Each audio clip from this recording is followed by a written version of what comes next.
We can make one. The S.H.E.R.O spotlight, S.H.E.R.O spotlight. So come on in, join us, share to your page. If you join in, share it, share it, share it. I'm looking to see who's joining in. Put your name out there, say where you're from. I'll give people a little bit of time to join in. All right, we're going to be getting started shortly. All right, join in, join in. So, and like I said, when you join in, please share the page. So for those of you who are new to S.H.E.R.O Spotlight, I always want to explain what it is so you can understand the format and what this is all about. Last year, actually, God gave me the vision to share my story because in my darkest moment when I was going through a divorce and being a single mom, I really used this acronym of S.H.E.R.O because, as you all know, S.H.E.R.O is a female hero to help me through my time. And S stands for sacrifice for my child. H is healing from my past hurts. E is evolving into what God wants me to be. R is revealing my truth. And O is obtaining my goals and my happiness. So each month I spotlight a mom because sometimes we don't get enough recognition because we just do this regular, and I just really wanted to spotlight some mothers because I just know a lot of women who are doing amazing things. And I felt like this would be a great forum for them to share their journeys, their adversities, but their successes as well. Because it may be somebody else out there that's going through the same thing and just think they're struggling and can't make it. But then when they hear your story and your journey of how you've overcome adversities and the things that you're doing now, that can give them encouragement and also empower them. So that's the whole purpose of S.H.E.R.O Spotlight. So this month, I'm so happy to have my S.H.E.R.O Javonda Perkins, which is my cousin. And so I'm so glad to have her today. And so she's going to share her journey. So we're going to jump right in. And Vaughn, just go ahead and tell us who you are, where you're from. Okay. Thanks for having me too, Alicia. I'm just so excited because I always like to talk about the things that I'm passionate about. And my name is Javonda Perkins. I'm originally from Martinsville, Virginia. I currently live in Durham, North Carolina. And the Catch Up Center, the nonprofit that I founded, our office is located in Durham, North Carolina. All right, Vaughn. And for those who are tuning in, definitely, put your little hearts in there, make some comments because it's just like you in church. If you hear something good the pastor say, we want to hear some amens. Yes. If you have questions towards the end, we're going to, really ask that you share your questions and Vaughn can answer those for you. So first, we're going to just start off with you talking about your family background, because I think your family dynamic is so awesome. So I want you to share with the people about that because that's going to really set the foundation of everything as we discussed today. Okay, well, that sounds good. Well, one thing about my immediate family, as in the family that my husband and I are in, our family, it's comprised of 3 boys and a girl. So we are a household of 6. And my parents also have 4 kids. So I've got a twin brother, Joe. I've got an older sister, Sarita, and I've got a younger brother, Josh. So the whole dynamic of having a table of 6, it's like I'm used to it. So Right. yeah. Let me think what else. So our family, we like to do stuff together, like my immediate family, my husband's family. I mean, like you said, we're cousins. So Alicia doesn't even live far from me, but when she lived right down the road, that was amazing. We Right. loved it. Yeah. So we your family dynamic is awesome. You guys are really close knit. And like you said, you're married to my cousin who is awesome. And I just love going over to their house. Like she said, we used to live down the street from them and we used to just go over there and just hang out. And they would just entertain us because there was always something going on in the Perkins household. We just had really great times. And so COVID kind of put a damper on that. And plus I moved, but we got to start doing that again. Yeah. But one thing about you, when you were growing up, you ran track. And so talk about that and how you got involved with running track. Oh, yeah. So I guess we could say that we're a track family. My dad was a track coach and he ran track in college. And so everybody in my family ran track. My sisters, my sister, my brothers, we all ran track. My twin brother, we did races together, literally races together. And track was important for me because, and it still is because I still run and I still like to stay active, exercise, all that good stuff. but it's a good, like, track is one of those sports that it I always say that it applies to life. So like it's an individual slash team sport. And like I like how it applies to life because no matter what, you are going to be tired and you got to push past like being tired and push your body farther than what you would than what you would think you could go. So track is one of those sports that's a life sport, and it helps Right. any sport that you would ever do. So my whole family still does track. My kids all do track. We are so blessed to have three all-American throwers. Like Yeah. Woo, I woo, never threw, but Brooklyn. but three of my kids are literally all-American Right. throwers in javelin, shot put, and discus. The two of them Mhm. are all-American in three different areas. So that's pretty cool. So and then my yeah, everybody in the Perkins household still runs track. So on Saturdays during track meets, we are there all day long from 8 to whenever. So Or kudos to 7 to you. whenever. Yes, kudos to you because I recently did my first track meet a few weeks ago. My cousin was running at Duke. And I'm like, oh goodness, and I wasn't even there all day. That's So long. I think that's awesome and the dedication.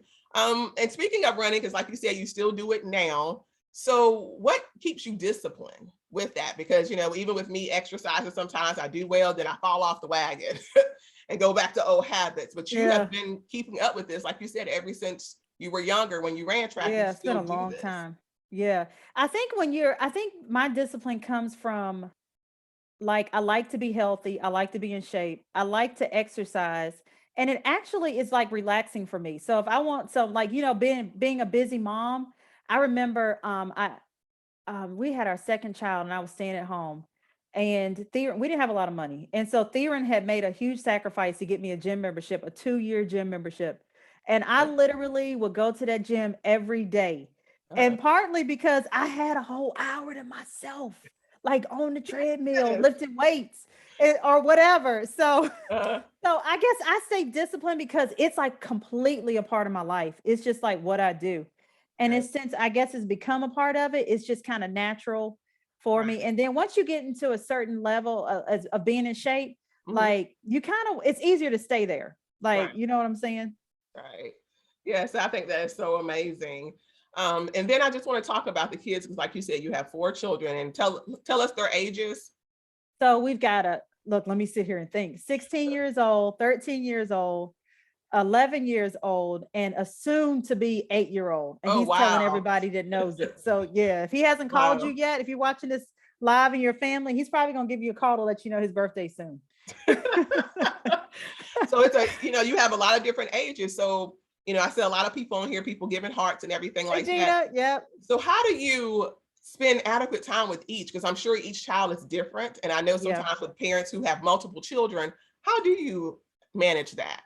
Yeah, I think that can be really tough. So what I do to manage it is that I really try to intentionally go talk to him. Like if that means if that means I've got my daughter always laughs at me because she hears me coming up the hall and I'll just kind of push it open. What you doing? You good? You okay? So like it's intentional. So I really try to make sure there was some research that says something about a child needs to be touched a certain number of times to feel loved. So if that means a pat on the back, hey, what's going on? High five. Hey, I love you, right? Text messages, sending text messages at school. How's your day going? You're awesome, Okay. right? Or one thing I always do is that I tell my kids that you're loved and God has a special plan for your life. Don't ever forget it. So when I'm dead and gone, they're gonna remember that mom said that God has a great plan in store for my life and I gotta work for it. So Right. I think you have to be really intentional about it and realize that all kids are different. All kids don't need the same kind of things.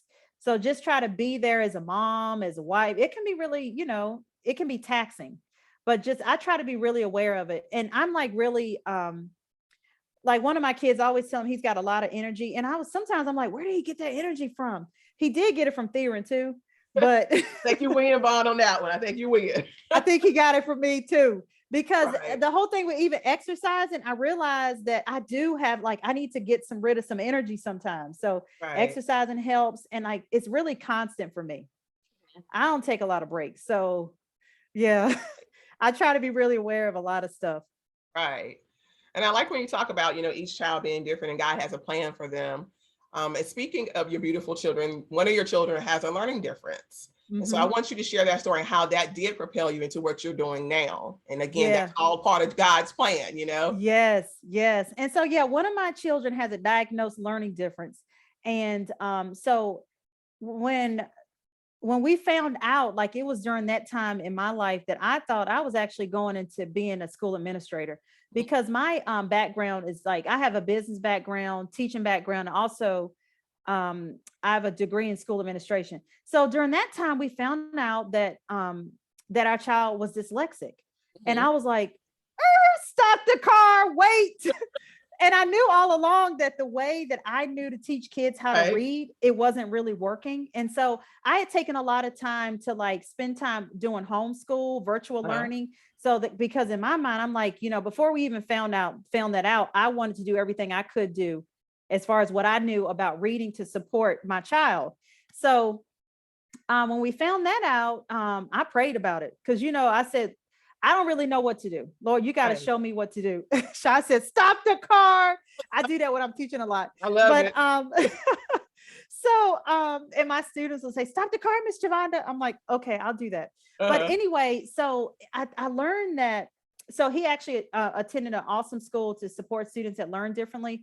But then in the midst of that, I still needed to like find, like it wasn't the perfect fit. So that's how the Catch Up Center was birthed. And I will never forget that one of the ways that it was birthed was um he had kind of like a teacher said something about he did something on the playground. And I was like, so why would that happen? And so in that situation, my child wanted the teachers to see what he was really good at. So when he was there, everything that I learned from him being there, I created a program at the Catch Up Center that meets the needs of students that learn differently. I personally got trained in how to teach students that learn differently. And then the program is created to support those students that learn differently. Mhm. And so it's just really been awesome. Like it's amazing. I Right. get to talk to parents all the time Uh-huh. about how to support their kids. I get to work with awesome teachers. We have a staff of teachers at the Catch Up Center, and our focus is completely on how that child learns. So it makes it so that everyone is successful at the Catch Mhm. Up Center. And so can you explain what dyslexia is for those who may not know exactly what that is? Yeah, so I love to talk about it because sometimes when I talk about people that have dyslexia, and I always say people because it's not just students, because Students, right. people have dyslexia, and it Exactly. affects 20% of the population. So that means Wow. there's 7 people on, including us, Alicia. There's 9 people on the live. So Yes. that means that there are people that are more than likely have dyslexia that are watching us right now. And so, yeah, and so Right. one thing that I want to talk about were common myths around dyslexia. Mhm. And y'all, if you're watching this live later or now, just I get excited. But like dyslexia is not a sign of low intelligence, because sometimes in our community people assume that if a student is having a hard time reading, that they are not smart, that they are don't want to do it. But dyslexia absolutely is not a sign of intelligence. Some of the most intelligent people were dyslexic. Albert Einstein had dyslexia. um Whoopi Goldberg has dyslexia. Steven Spielberg. Let me think of some more. There's a Jim Carrey, Walt Disney, Leonardo da Vinci, Oh, Tom Cruise. oh, oh. Now, it's, if anybody's in the lot, I know, right? I'm like, If ooh. these are all really successful, intelligent people that are Mhm. dyslexic. So dyslexia is when you literally process letters and sounds in a different part of your brain. So that requires that you learn to read in a different way. So the way that we teach students that have dyslexia, and even students that have any learning difference. So at the Catch Up Center, we support students in math and reading, but our instruction is completely individualized. But anyway, you have to have a multi-sensory connection. It has to be systematic. And then the light bulb starts to go off. Mhm. And it's amazing to see it.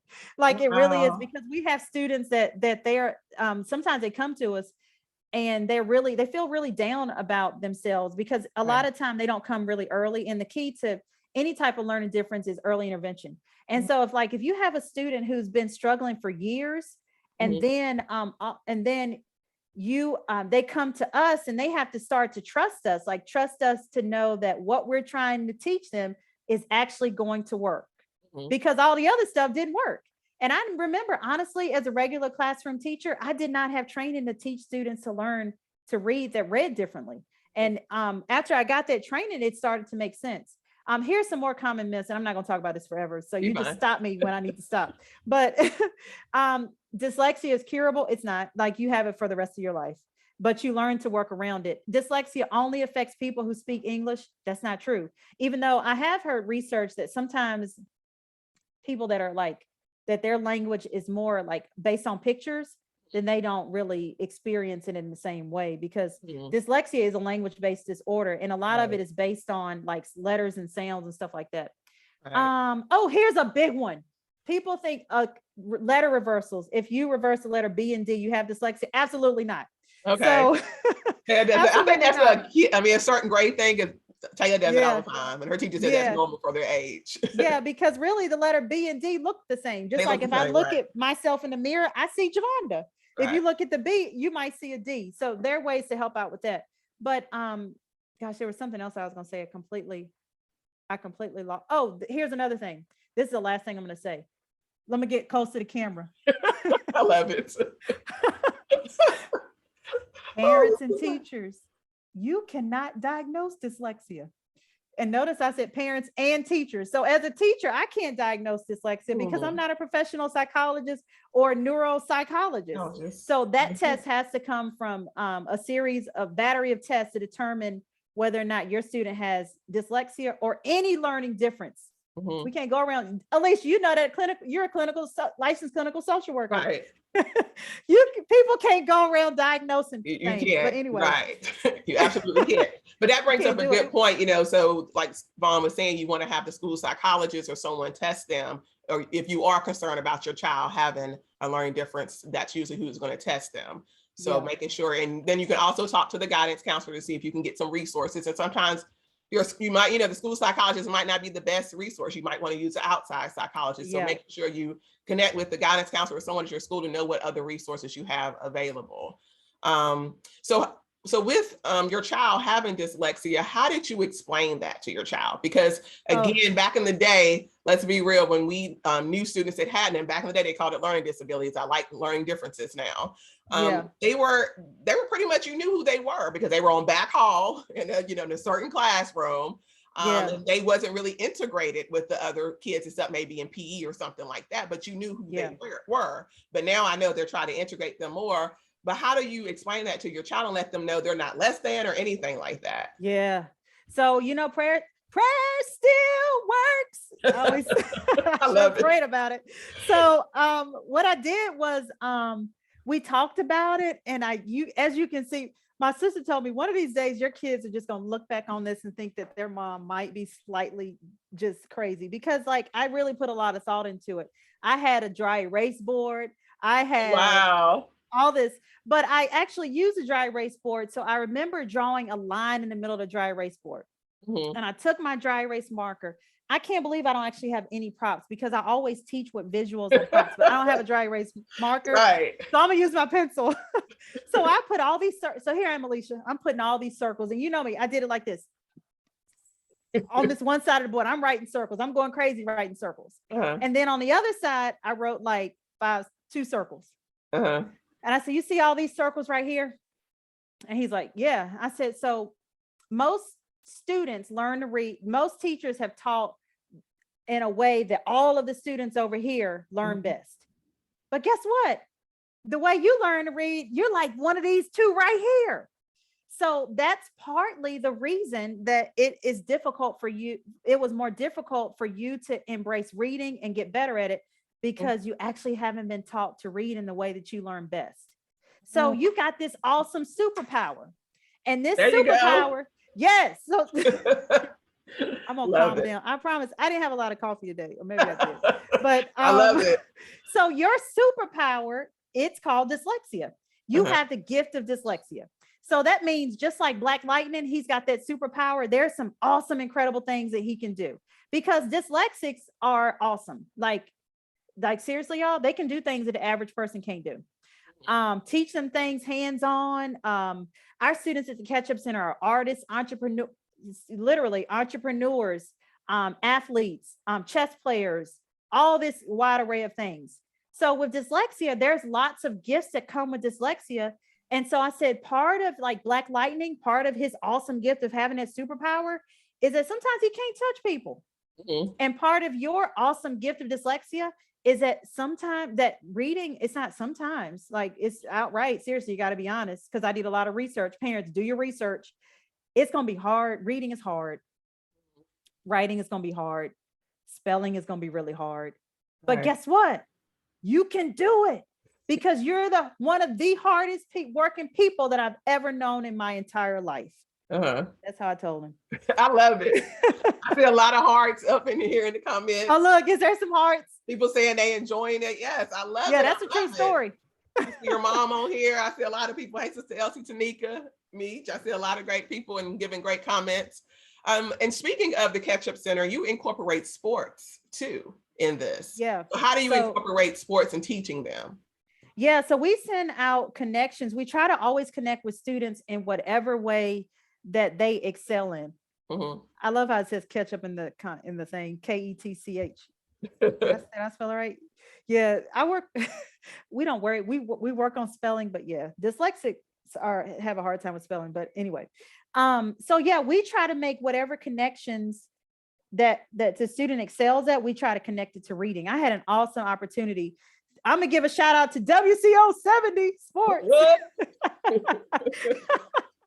I had an awesome opportunity to work with Coach Purvis, Coach Andre Purvis, who's a former NFL player, and he supports students and people in whatever their endeavors are, even if they learn differently. But anyway, I got to work with football players on reading and football drills and stuff like that at the same time. It was amazing because, believe it or not, students that learn differently, they generally excel in other areas. So we're trying to connect that part of the brain that is not really that dominant to the part that is dominant. And so we can do like really cool things with sports, drumming. We've made connections with drumming, sport. I try to we think outside of the box. Yeah. Right. And that's what makes you guys different. And that's why I was going to ask you, what makes you all so unique with the Catch-Up Center? But not only the Catch-Up Center, I do want you to also give a shout out to your business, because you did the nonprofit, which is the Catch-Up Center, but then you spend it off to your own business, and talk about that a little bit more. And then I want you to talk about what makes them both so unique. Okay, that sounds good. One thing that's really unique about the Catch-Up Center is that our education is individualized. And sometimes that can be really touching on sticky ground. And I say that because sometimes as a parent, you want your kid to be where everybody else is, or where you think everybody else is. But at the Catch-Up Center, since we design instruction around your student, then we fill in gaps and it's virtual. We were actually virtual before the pandemic happened, but it's virtual. And so everything is completely individualized. We designed the curriculum instruction on your student. I don't know anybody else that does it. And so since we do that, everybody experiences academic success at the Catch-Up Center. And but we're searching for students who really need our support, who are significantly behind in reading and math. We support students in reading and math. Our program is amazing. And sometimes when I tell people, we try to make sure that we're a good fit for your student and that our program works for you. And so that's where Onward Virtual Learning came about, because we had people that were contacting us, but they wanted a different type of support than they didn't need the support that we offer, because ours is so systematic and multisensory, especially since our program is based on a program that supports students that learn differently. So Onward Virtual Learning, if you're on the live, I want you to type that in for me. OVL, Onward Virtual Learning. And there we focus on small group cooperative learning instruction. And it's really based on We're expanding starting July 2022. So we have book clubs, and Taya's been in a book club. Yes, She I was going to absolutely give my loves the shout book out club. about the book club. So before Vaughn say anything else, book club, let me get my testimonial, right? So Taya, she started a book club. I think it was during the pandemic? Or was it It was before during that? the pandemic, so it's probably about a year ago. Oh, look, OVL. I see you, Giselle. Yeah, I see OVL up in the comments. Thank you, Tanika, Gina, Stephanie. I appreciate y'all. Hey, Stephanie and Tanika. Yes, so I just put her in this because, you know, it was COVID and she wasn't really socializing, and Taya's the only child. And I'm like, okay, you need to be doing something. So I saw Vaughn's book clubs. She joined and she started reading chapter books, y'all, in like what, second grade that She was a second grader. Yeah. Yes. And so then she didn't want to really read no other type of book. She'd be like, mommy, that's not a chapter book. I'm like, okay, girl. And so now Taya, she loves reading. Like when I pick her up from school, she always has a book in hand and she's back there reading on our car ride home. Sometimes when I'm looking for her and she's quiet and she's like, oh, mommy, I'm here reading my book. And she'll read some books like more than once and she'll tell me all about the book and stuff. She loves reading. And I do give that to Vaughn. I give her kudos for that because she made her enjoy reading. And I used to sit in and listen to the book clubs and stuff. And it was so entertaining, and just hearing the kids talk about it and stuff like that. It was so adorable too, by the way. And Taya will, so the kids at the book club, they have jobs. So we teach them comprehension strategies. Thank you, Demetrius. OVL for life. Right. So we teach them comprehension strategies, and then we apply that to the actual job they have in the book club. And you know, Taya would take her, just like you go to a 9 to 5, you got to be at work on time with your stuff together. Taya did not want to be in a book club if she always had her stuff together. Right. Like she has read her chapter, she got her job, and it was all the other kids, because we take learning so seriously that, you know, Miss Javon is so fun. And the teachers at the Catch-Up Center on virtual learning are too. But at the end of the day, we still need for you to work. So like, if you're not doing your job, I might say, hey, look, I need for you to make sure you get your job done, that kind of stuff. So Onward Virtual, I have the opportunity to work across multiple grade levels and have a really good understanding of grades from like K to, I know K through 8 extremely well. And then I can even go beyond that with research. But so what we did on virtual learning, we found those areas that students are struggling in naturally and providing more enrichment. So the Catch-Up Center is more like, let me get in front, catch up. You're what, year and a half or more behind. Onward Virtual Learning, you can be a part of the Catch-Up Center and be in Onward Virtual Learning, which is really cool because we do have students that do that. But it's like, I think of it as Buzz Lightyear, like full speed ahead. Like we're trying to provide enrichment opportunities, cooperative learning. Like we're trying to put, meet that niche. Like we're gonna have manuscript clubs. Raise your hand if your kid needs to know how to write in cursive. Or like we have fractions. Fractions is a very difficult concept. I remember in grad school I did like a 30 like a research. I mean, it was a whole research paper on fractions, and it's very difficult to actually master it. Multiplication facts. So anyway, we take those standards and we put them in a cooperative learning group or learning pod, and they meet with this pod like 2, 4, 6, 8 times in a month so that we can help them out. I love that. I love that. And then the other thing, like Vaughn was saying about the book club, yeah, each child had their role, their job to do. And so they had that homework. And when they would come, we didn't have their job, Vaughn be like, okay, but why? You know, it was funny though, because they'd be like, oh, and she'll say, well, go ahead. You can still do it though. Still do it. Yeah, because you can still touch, you can still talk about your book. Right. But it gave them a sense of responsibility, which I really like. And like she said, Taya was making sure she had her stuff together so that when she went on for her book club, she would be all prepared and she took her time to do it. So I love that. I love that whole concept. So if you're looking for a book club or something for your child to do this summer, make sure you're checking out Vaughn's websites, please. And if my sister's on the chat, please put her information in the chat while we continue on talking. So I want you to talk about too, your educational, your work background. I know you kind of touched on that earlier, but what would you say, you know, but with that background, what would you say some of the benefits and the challenges is of starting your own business? Because you've worked in management. Yeah. So I'll tell you this. Well, first, you know, I know that when God has a special plan for your life, some of those things that you're like going through or doing, you don't really know why you're doing it. So my background is actually in business management. And I did that for a long time, probably for at least 10 to 12 years. I'm not that old though, y'all. I'm just going to throw that out there. But I started really young with business management and just a background like in hospitality management, restaurants. And so, I could teach your kid to read a book, and I could also set up a catering event for you. Or so anyway, and so then I went on from that to get a master's degree in teaching, and then an educational specialist degree in educational leadership. And so I'm a licensed administrator and teacher. But all of that kind of stuff, it's full circle. Because think about it.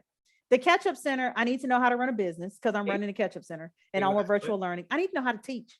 Like I know how to teach, and I know how to hire really good teachers. So sometimes parents at the Catch-Up Center, if you're watching, shout out, I love you. But that's part of the reason that you have a good teacher and it's not me, because I know how to hire good teachers and I'm grateful. So, but all of that, if you can think about it, just like it's the perfect combination to found a nonprofit, start your own business. And then it's just a lot of work. Like I work a lot, but it's refreshing because I know I'm helping families. I know I'm helping students, and I'm doing what I really love to do. So I think if you're one of those people and you're thinking about launching your own business and you're trying to figure out how to do it, I think you should do your research. Like, and then because, when it's something you want to do, you need to ask for support when you need support. But you tell me what you think too, Alicia, because it comes a point you gotta do it. You can't rely on somebody else to do it. Like you're like, but nobody told me how to found a nonprofit. Right. Girl, I don't like to spend money unnecessarily. I went online and bought a book and right, do your research. Did a whole lot of research. And Alicia is a speed reader. I don't know if y'all knew it or not, but she actually is she's a speed reader. So she could have done it faster than me. But I took that initiative. I didn't pay anybody to do that. Right. But I did research, started it, and then you just got it. There comes a point, like Nike says, just do it. You just got to do it. And so that's how the Catch-Up Center started. I just did it. And I was not even, I just was teaching kids for free. Right. I really was, like a group of kids that I wanted to help their reading. I was like, hey, I'm starting this new program. Can I use your kid to see how it's going to work? And that's how it started. Right. And I think you bring up a good point. Sometimes we want to have all our ducks in a row before we take that leap of faith. Yeah. But sometimes it's just do it. And I can't remember the quote I heard, but it said you jump and then you catch your wings or gain your wings later after you jump or whatever. Yeah. So it's just like you should just go for it. Sometimes, but still you should, of course, have some things in line, but everything may not be lined up. And like you said, you might have to do some things for free. I've done speaking engagements for free, but now, hey, you got a price now. Now I have the experience under my belt that now I can charge or whatever, but I still do some things for free, and depending on what it's for and things like that. So yes, you do want to do your research, but you don't want to keep holding back from doing your passion and what you know that God has called you to do. Because at the end of the day, and I truly believe this, if this is what God has in your plan, He's gonna make a way. Yeah, that's right. But you got to put the work in. What's that Bible verse? He'll bless the very work of your hands. But right. Guess what? Y'all got to work. I tell my students, like, you got great things in store for you, but you've got to work. We've got to read. Right. But I think that's the advice I would give. You got to try it. You got to make sure you're not just not being knowledgeable about it. Not just like you got to do some work. Like you got to figure out what you need to do. If you're starting a nonprofit, you need to do some research. Don't just go to Facebook and say, y'all, hey guys, I don't know how to do this. Somebody reach out. No, it's you. This is what you want to do, right? So you got to figure it out. Yes, I've been trying to figure it out. But you got to figure it out. And then when you come to the point that you can't, then you ask for help. But I'm right there with you. You got to do it, and you got to step out on faith. And one thing about it, like I appreciate my husband because if it wasn't for him, it would be a lot more harder for me to do it, because like, as far as like having a more like fluctuating income and like, because I have taught Chinese.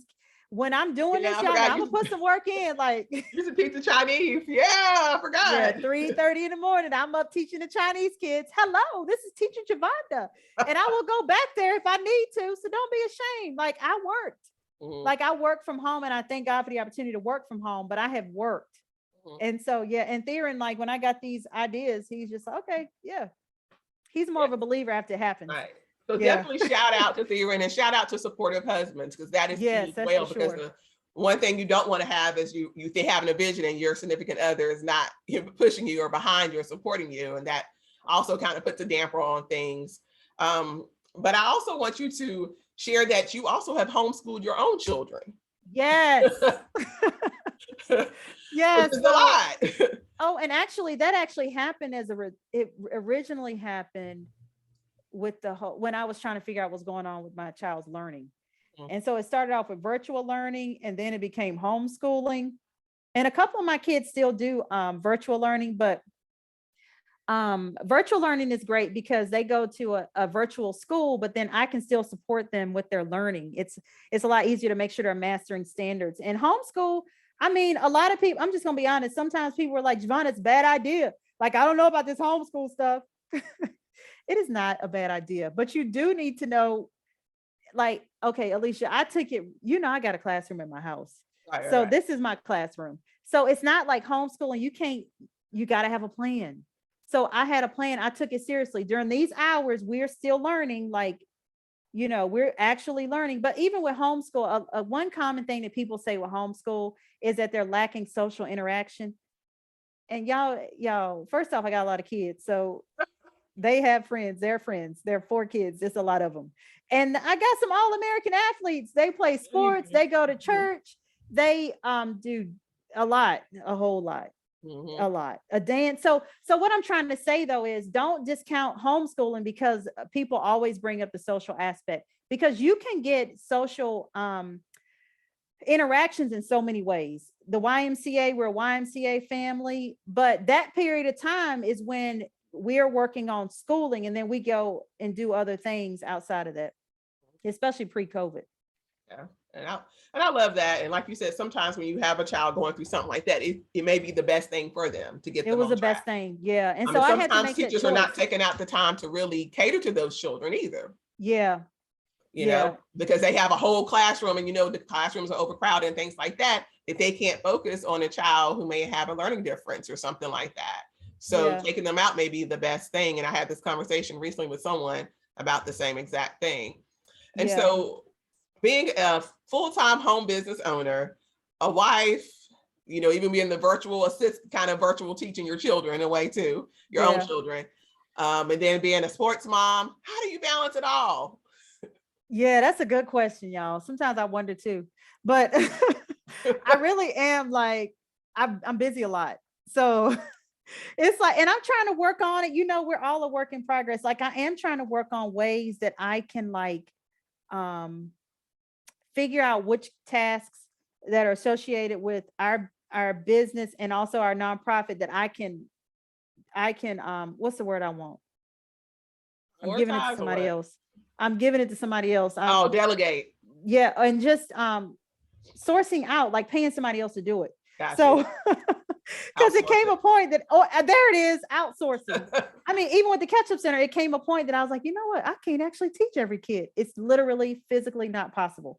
So, like, figuring out, and I'm still working on it. What can I outsource out? Like, who can I hire to help me out with this, to support me with this, so that, because a really good manager, and I'm gonna give a shout out to my real good friend Lakeith. He taught me that back in my food service days, that a really good manager, you're able to oversee the operation of your business. So, like, you really don't, like, you don't want your business to fall apart when you're not there. And so I'm all constantly working on that. I'm working on that now with the Catch Up Center and also on with virtual learning, but that's always a work in progress. And then part of my self-care is definitely exercise and eating healthy.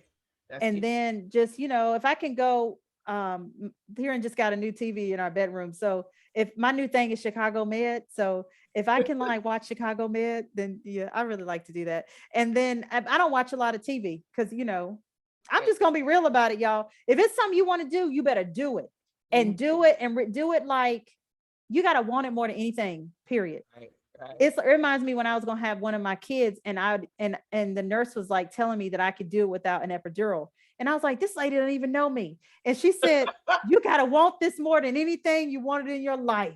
And I did do it, but it's like that. So it's not like I'm going for Right. it.